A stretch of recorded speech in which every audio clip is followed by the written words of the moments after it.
This is all for you, our valued diners. Thank you for making us the #1 seafood restaurant in Central Luzon for over 4 strong years.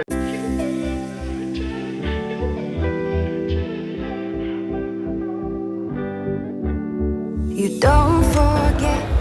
Nan Babo Abalen, kumusta kayo po? My name is Louie. My name is Marco Nanan of Pampanga, where we discover great places for you to check out. As well as helping businesses promote their products and services to our We're in Pampanga community.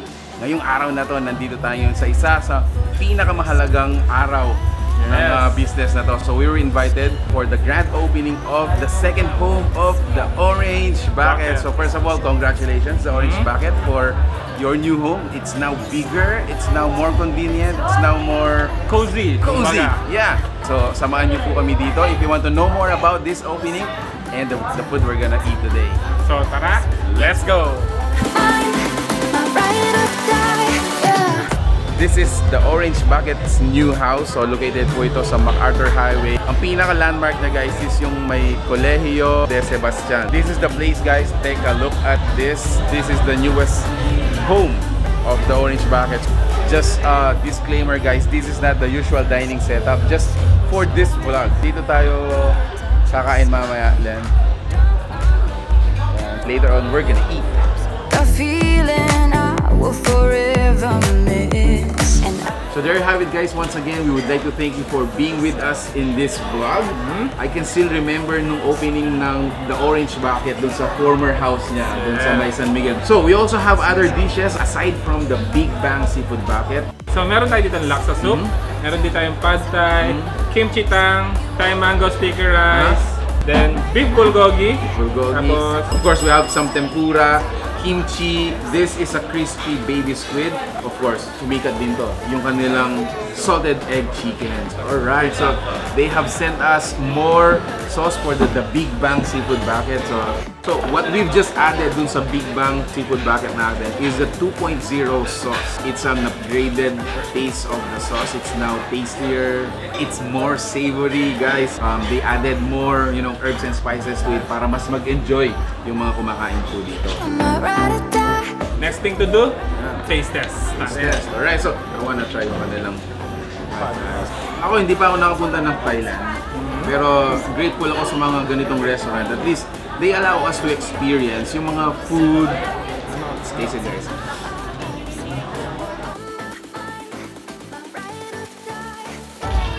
Alright. So again, they do also have tempura, another oriental dish. Ako naman titingnan ko yung salted egg chicken. Masarap yung salted egg chicken nila. Lasang-lasa mo talaga yung flavor niya. So, let me taste this one. I wanna taste this. Wow. The Orange Bucket became famous dito sa mga Cajun fusion seafood bucket nila. They are very iconic. Again, dun sa logo nila na, of course, Yung bucket mismo. the Orange Bucket, yeah. Oh man, can't go wrong guys. You can't go wrong. If you're a new diner dito sa TOB, and if you are to ask kung ano yung Dapat orderin. Yeah. Number 1 tong The Big Bang Seafood Bucket, yeah. Malalaman mo talaga na sobrang fresh ng mga seafood nila. It is actually. So At the same time, malalaki yung mga serving. they have become a master of their own craft. So you could customize their Big Bang Seafood Bucket. Yung spiciness nila or hotness niya. It's either gusto nyo ng wild. Yun yung sobrang anghang and yung tame. Yung sakto lang. Sakto lang.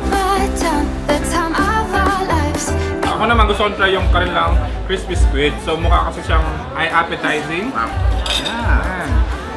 Good thing, again, we have these kinds of restaurants available dito sa Pampanga that we can actually enjoy, such as this crispy baby squid. Wow! Oh yeah. Sobrang crispy, at the same time, malalasan mo pa rin yung lasa ng squid.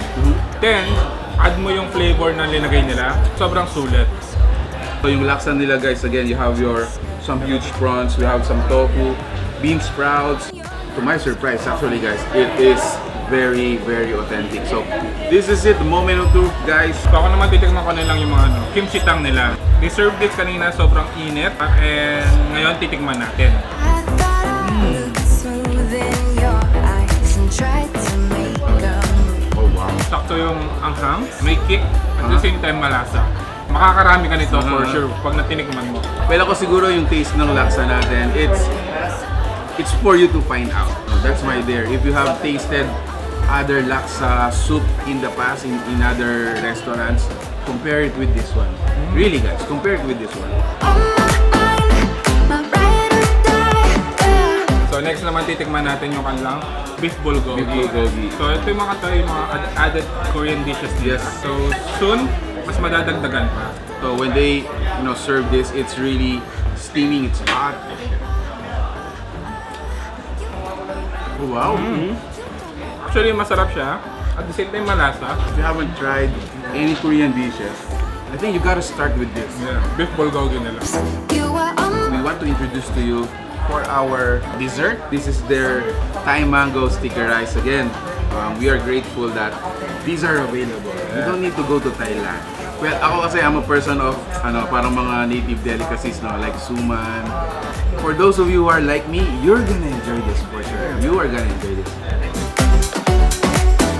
You were on my mind, my ride or die, yeah. So again, guys, if you want to know more about their menu, make sure to check out their fan page. Again, congratulations to Orange Bucket on your new home.